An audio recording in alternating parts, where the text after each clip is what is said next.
Hi, I'm Anita Dowd, and I'm the Executive Staff Advisor here at KCDHH. And I'm here with Jeff Edwards from Protection and Advocacy, PNA. And I'm going to let Jeff tell us a little bit about himself. Thank you. I am the Director of the Protection and Advocacy Division.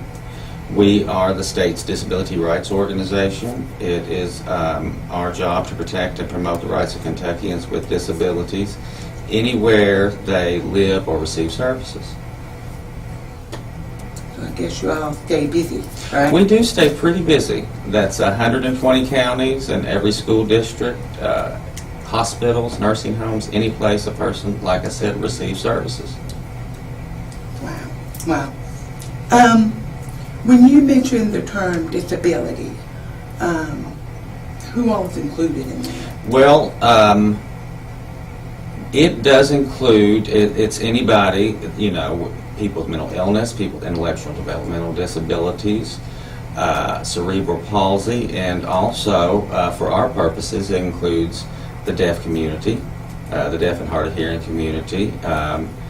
The grants that we operate under do consider, although you consider separate culture as we do, that it's a disability that's recognized under the grants that we serve people with. You said that there's a variety of situations that you can assist with. Does that include education? Yes. Hospitals? What all? Well, any place that, like I said, a person receives services. So it might be a child that's in elementary school or high school, an adult that's transitioning from college to the adult world, people living in psychiatric hospitals and receiving services, personal care homes, intermediate care facilities like Oakwood and Outwood. Any place a person with a disability lives or receives services. Nursing homes? Nursing homes. What about employment? Yes, we have we have 7 grants that we actually operate under, and one of them is a Social Security grant where we assist people in identifying barriers to returning to work or obtaining employment, and then we can also represent people individually within issues under our other grants. So, if an individual with hearing loss feels like they need assistance and they want to contact PNA, how do they go about doing that? Well, you can call the 1-800-372-2988. A person will answer the phone and complete an intake. They're going to ask you your name and address, the reason why you're calling, or you can go to kypa.net. And the same form is there that you can fill out online, and it's emailed directly to our agency. Either way, after we get the information, someone will be back in contact with you within 3 days. Suppose I call that 800 number and I call through Relay. Mm-hmm. The person that answers the phone, will they be familiar with the Relay? Yes, they will. I don't want them to hang up. No, they will be familiar with Relay, and as long, of course, it's between 8 and 4:30 is when we're there. After 4:30, it is an answering service that picks up. Gotcha. Is there a time limit on when I can contact PNA related to certain situations? Well, you can contact us at any point in time.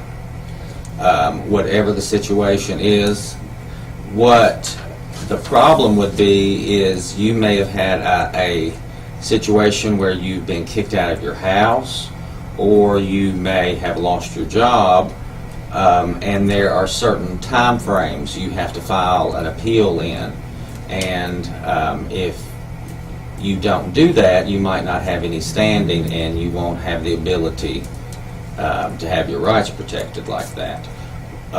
So if you have a situation, the sooner the better to contact us, and then we can help you figure out what your time frame is, and if you how you move forward in that situation, so you get what you need and you don't lose services or housing or anything else that's necessary. So, I need to act fast. Yes, you do. Good idea. Sometimes things happen and we're not sure, is that discrimination? Is that fair? I don't feel like it was fair. I mean, and if I'm not sure, can I call you and ask? Yeah. And you should. Let us discuss the situation with you and figure out if is this situation that's something that happened because you're deaf and hard of hearing, or is it a situation that was going to happen to anybody? So let us help you figure that part out, and if we can help you, we will.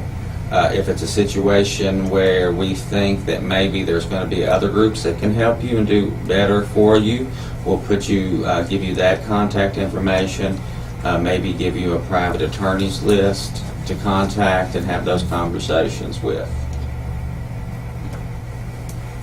So it's not always that P&A themselves might solve my issue, but they will either help me figure out how to solve it myself, refer me to somebody else Yes. who's better suited to address that issue, or take care of it Yeah. through P&A.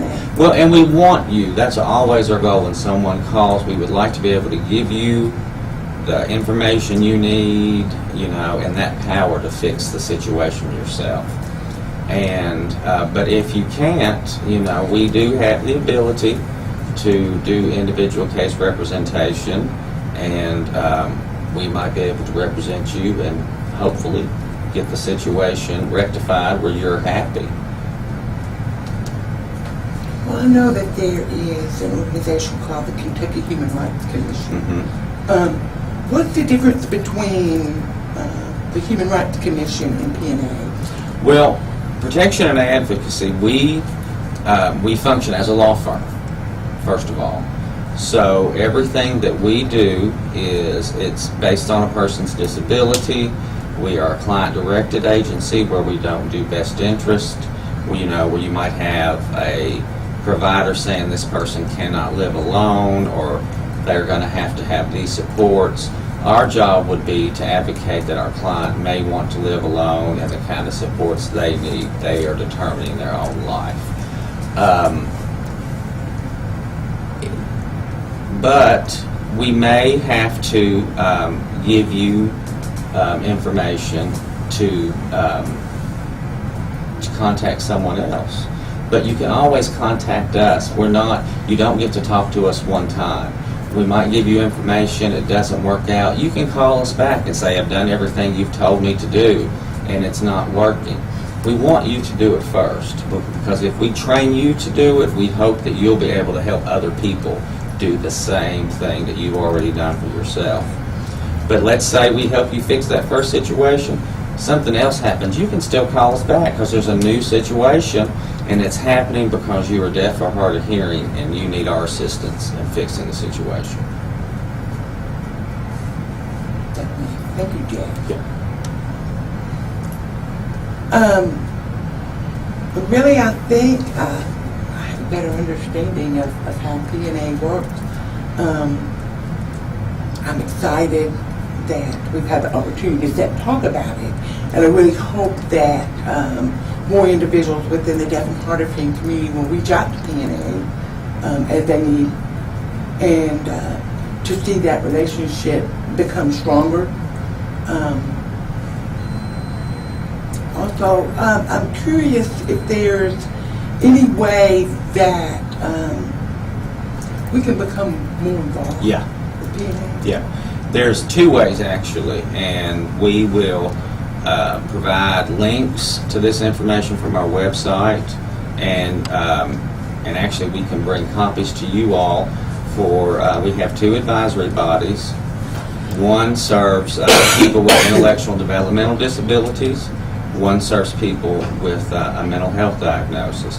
Those two represent our largest grants, and they help us create priorities in what we're going to be working on and systemic issues that we will be addressing over the next year. Also, we gather public comment every year. So it's important to go on our website, and once again we'll share that to you for your website, to talk about issues that are not only important to the disability community in Kentucky, but what's important to the deaf and hard of hearing culture. Those specific things, because they're not going to be the same. And that's what we want to hear. And I'm glad we have this opportunity to sit down and create a stronger relationship too. Both of those are wonderful opportunities Yeah, right. for the deaf and hard of hearing community to have our voice heard. And I know that KCDHH will do everything we can to help to publicize that. Right. Make it available on our website, maybe Facebook. So we really need to stay in close contact with Yes. those two things. And I do hope that the community will recognize the importance of PNA and take advantage of your services and keep you even more busy in the future. And we want the same thing. Thank you very much for your time, and I look forward to working with you. I do too. Thank you. Thank you.